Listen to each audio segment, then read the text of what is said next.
రాజుకి shopping mall income tax office ప్రక్కన వివి మహల్ దగ్గర తిరుపతి ఆంధ్రప్రదేశ్.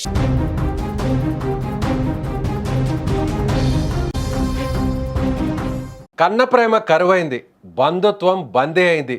కేవలం 2 తులాల బంగారం కోసం ఒక నిండు ప్రాణాన్ని బలి తీసుకున్న కిరాతక ఘటన విజయనగరం జిల్లా చీపురుపల్లిలో సంచలనం సృష్టిస్తోంది. నమ్మిన మేనలుడే కాలయముడిగా మారి తన అత్తను కడతేర్చిన వైనం వింటే ఎవరైనా కన్నీళ్లు పెట్టేసుకోవాల్సిందే. చీపురుపల్లి మండలం గొల్లలపాలెం గ్రామానికి చెందిన గొర్రె చిన్నప్పమ్మ అనే 68 ఏళ్ల వృద్ధురాలు తన భర్త చనిపోయిన తర్వాత కుమార్తెల వద్ద ఉంటూ అప్పుడప్పుడు సొంత ఊరికి వస్తుండేది. ఆమె ఒంటిపై ఉన్న 2 తులాల బంగారం ఆమె మేనలుడు ఎజ్జిపరపు రమణ కళ్ళల్లో ఆశను ఒక్కసారిగా రేకెత్తించింది. ఎలాగైనా ఆ నగలను కాజేయాలన్న దురాశతో గ్రామానికి చెందిన చందక రమణ అనే మరో వ్యక్తితో కలిసి పథకం వేశాడు. ఫిబ్రవరి 23వ తేదీ రాత్రి నిద్రలో ఉన్న సమయంలో మేనలుడు పక్కా ప్లాన్తో అత్త ఇంట్లోకి ప్రవేశించాడు. పండు ముసలి అని కూడా చూడకుండా ఆ వృద్ధురాలి గొంతు నిలిమి అత్యంత క్రూరంగా హత్య చేశాడు. ఆపై ఆ నగలను ఇద్దరూ సమానంగా పంచుకున్నారు. అక్కడితో ఆగని నిందితులు నేరాన్ని కప్పుపించుకోవడానికి సినిమా ఫక్కీలో ఒక ఫ్లెక్సీలో మృతదేహాన్ని చుట్టి బైక్ మీద తీసుకెళ్లి నాగన్న చెరువు గట్టు సమీపంలో పాతిపెట్టారు. చాలా రోజుల వరకు ఈ విషయం ఎవరికీ తెలియలేదు. తల్లి ఫోన్ కలవకపోవడంతో ఆందోళన చెందిన కుమార్తెలు పోలీసులకు ఫిర్యాదు చేయడంతో అసలు కథ వెలుగులోకి వచ్చింది. చీపురుపల్లి పోలీసులు అత్యంత చాకచక్యంగా దర్యాప్తు చేపట్టి నిందితుల కదలికలపై నిఘా ఉంచారు. చివరకు మంగళవారం నిందితులిద్దరిని అదుపులోకి తీసుకుని విచారించగా వారు చేసిన పాపం ఒప్పుకున్నారు. తహసీల్దార్ సమక్షంలో మృతదేహాన్ని వెలికి తీసి పోస్ట్ మార్టం నిర్వహించారు. కేవలం 26 గ్రాముల బంగారం కోసం ఒక మేనల్లుడు ఇంతటి ఘాతుకాన్ని కొడిగట్టడం ఆ ప్రాంతంలో తీవ్ర చర్చనీయాంశంగా మారింది. నిందితుల్లో ఒకరైన చందక రమణ గతంలో విశాఖలో తాపీ పని చేసేవాడు. మరొకడు రమణ వంట మాస్టర్గా పనిచేస్తూ తన చెడు ప్రవర్తనతో కుటుంబాన్ని కూడా దూరం చేసుకున్నాడు. ఇప్పుడు ఇద్దరు ఊచలు లెక్కబడుతున్నటువంటి పరిస్థితి. ఇది ఈ గొర్రె చిన్నప్పమ్మ అని గొల్లపాలెం విలేజ్, 68 ఇయర్స్, ఈ కాపు కమ్యూనిటీ.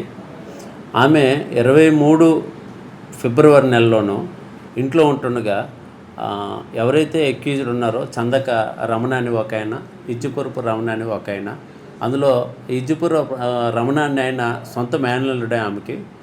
వాళ్ళు ఏం చేశారంటే ఆమె ఒంటి మీద ఉన్న బంగారం కాజేయాలనే దుర్బుద్ధితో రాత్రి 10:30 టైంకి ఇంట్లోకి వెళ్ళి ఆమె గొంతు నొక్కి ఆమెను మర్డర్ చేసి ఆవిడ శరీరం మీద ఉన్న బంగారం అంతా ఎత్తుకొని వెళ్ళిపోయారు.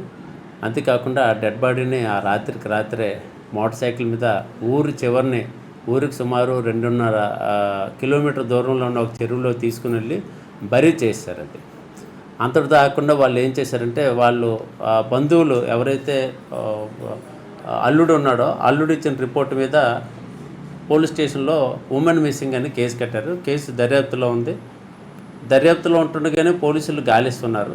పోలీసులు గాలించడమే కాకుండా రక్త బంధువులు కూడాను వీళ్ళని సస్పెక్ట్ చేయడం స్టార్ట్ చేశారు. వీళ్ళు ఏం చేశారంటే అనుమానం వస్తుంది, ఎలాగైనా తప్పించుకోవాలనే ఉద్దేశంతో వీళ్ళు పైడి భీమవరం వెళ్ళి అక్కడ ఒక కిల్లిబెడ్ దగ్గర ఒక సెల్ ఫోన్ తీసుకొని అక్కడ నుండి వీళ్ళు కూతురికి, డిసీజ్డ్ కూతురికి ఒక మెసేజ్ పెట్టారు.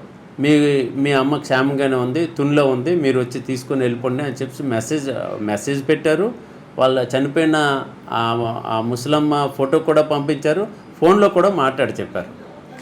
దాంతో వాళ్ళు పోలీసులకు వచ్చి మళ్ళీ రిపోర్ట్ ఇచ్చారు. ఇలాగ మెసేజ్ వచ్చింది, ఇలా చూడండి అంటే అక్కడికి వెళ్ళి చూస్తే అడ్రస్ కానీ ఇది కానీ క్లారిటీ లేకపోవడం వల్ల పోలీసులు అది వెరిఫై చేసి ఆ ఫోన్ లొకేషన్ పైడి భీమవరం వచ్చిన తర్వాత పైడి భీమవరం వెళ్ళి అక్కడ ఆ కిల్లిబడ్డి ఓనర్ని ఎగ్జామిన్ చేసిన తర్వాత ఇది ఎవరో కావాలని చేశారని అనుమానించారు. అనుమానంలోనే ఎవరైతే వీళ్ళిద్దరు ఉన్నారో వాళ్ళిద్దరి కోసం గాలించగా మొన్న ఈవినింగ్ వాళ్ళు ఊర్లో ఉన్నారని తెలిసి సిఐ గారు, మన శంకర్రావు సిఐ గారు, చీపురుపల్లి సిఐ గారు వెళ్ళి ఆ సిబ్బందితో వెళ్ళి వాళ్ళిద్దరిని అరెస్ట్ చేశారు. వాళ్ళిద్దరిని అరెస్ట్ చేసి వాళ్ళు ఇంటర్గేట్ చేసిన తర్వాత వాళ్ళు వాలంటరీగా కన్ఫెస్ చేశారు.